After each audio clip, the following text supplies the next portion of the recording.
Universitaire s'est rangé pour vous accueillir et vous rendre les honneurs. Très bien accueilli par la communauté de l'Université pédagogique nationale, IPEN en sigle, le ministre de l'Enseignement supérieur et universitaire Mouindou Nzangi Boutondo a officiellement lancé les travaux de construction et réhabilitation de l'IPEN dans le but de matérialiser la promesse du chef de l'État Félix Antoine Tshisekedi Tshilombo, président de la RDC, qui veut que les universités publiques de la RDC deviennent modernes comme en Europe.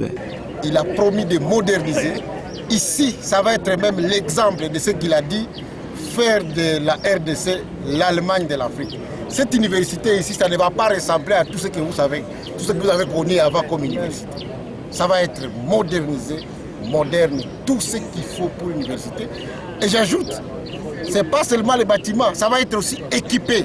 Mais on a dans la première phase 100 millions de dollars qui vont être utilisés pour l'IPEN, pour l'université de Mbujimaï, pour l'université de Kananga et pour l'université de Bunia.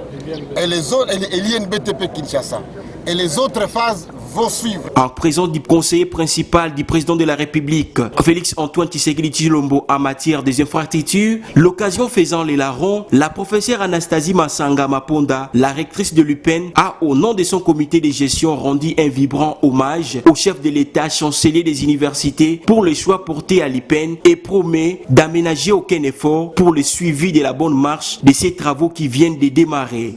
Nous saisissons cette opportunité pour exprimer à travers vous notre profonde gratitude à son Excellence Félix Antoine Tshisekedi Tshilombo, président de la République, chef de l'État et grand chancelier des universités et instituts supérieurs, pour l'attention qu'il accorde au secteur de l'enseignement supérieur et universitaire et singulièrement à l'Université pédagogique nationale.